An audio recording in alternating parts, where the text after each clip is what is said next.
எல்லோருக்கும் வணக்கம். என் சமையல் அறைக்கு உங்களை அன்புடன் வரவேற்கிறேன். இன்றைக்கி மசாலா வறுத்து அரைச்ச சிக்கன் குழம்பு ரெசிபி தான் நம்ம பார்க்க போகிறோம். வாங்க பார்க்கலாம். அதுக்கு தேவையான பொருட்கள் 2 ஸ்பூன் மல்லி, 1 ஸ்பூன் சீரகம், 1 ஸ்பூன் 1.5 ஸ்பூன் மிளகு, 2 ஏலக்காய், 3 லவங்கம், 3 சின்ன துண்டு பட்டை, 1 மராத்தி மொக்கு, 5-6 காஞ்ச மிளகாய். கடாயை விட்டு எண்ணெயெல்லாம் எதுவும் ஊற்றாமல் வெறும் கடாயில் இந்த பொருட்கள்லாம் வாசனை வர வறுத்தா போதும்.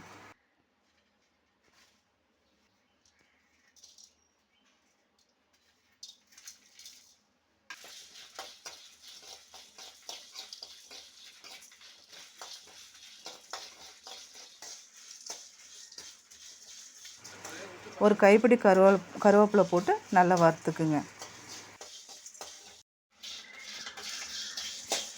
இந்த வறுத்த பொருளை எல்லாம் தட்டில் போட்டு ஆற வச்சுக்கலாம்.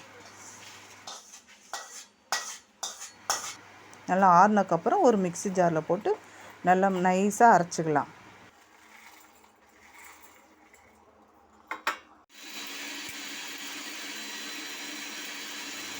இப்போ வறுத்த மசாலா ஒரு தட்டில் போட்டு வச்சுக்கலாம். ஒரு 1/2 கிலோ சிக்கன் எடுத்துகிட்டு நல்லா கழுவி மஞ்சத்தூள் போட்டு வச்சுருக்கேன். 2 தக்காளி, 2 வெங்காயம் வெட்டி வச்சாச்சு. ஒரு குக்கரை எடுத்துகிட்டு குக்கர் காஞ்சோன்னே நல்லெண்ணெய் ஊற்றிக்கிங்க. நல்லெண்ணெய் ஊற்றினா தான் சிக்கன் குழம்புலாம் நல்லாயிருக்கும்.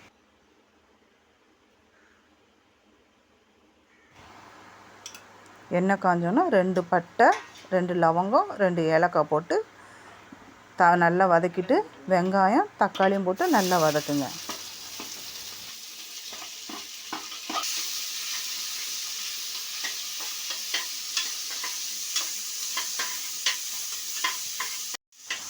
நல்லா கண்ணாடி பதம் வந்தோன்னே தக்காளி போட்டு நல்லா வதக்குங்க.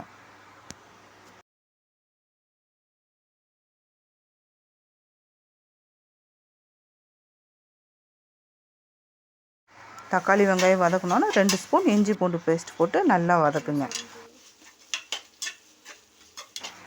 நல்லா வதக்கிட்டு வதக்கினதுக்கப்புறம் கழுவி வச்ச சிக்கனை போட்டு நல்லா வதக்குங்க.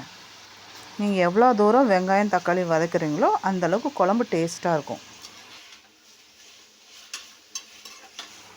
இஞ்சி பூண்டுலாம் போட்டு நல்லா வதக்கிட்டு நம்ம வறுத்து அரைச்ச மசாலாவும் இது கூட சேர்ந்து நல்லா வதக்கணும்.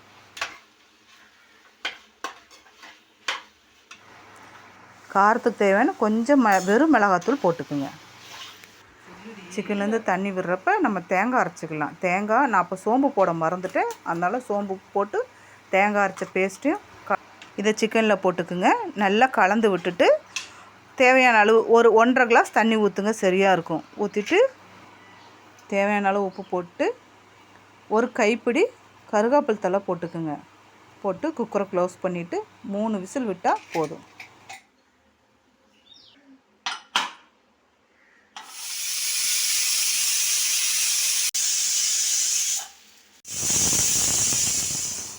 கேஸ் போன விட்டு குக்கரை ஓப்பன் பண்ணால் மசாலா வறுத்து அரைச்ச சிக்கன் குழம்பு ரெடி. இந்த குழம்பு சாதத்துக்கும் சப்பாத்தி, பரோட்டா, பூரி, தோசை, இட்லி எல்லாத்துக்கும் நல்லாயிருக்கும். வீடியோ பிடிச்சிருந்தால் லைக் பண்ணுங்கள், உங்கள் ஃப்ரெண்ட்ஸுக்கு ஷேர் பண்ணுங்கள். வீட்டில் ட்ரை பண்ணி பார்த்துட்டு எப்படி இருக்குன்னு கமெண்ட்டில் சொல்லுங்கள். தேங்க்யூ.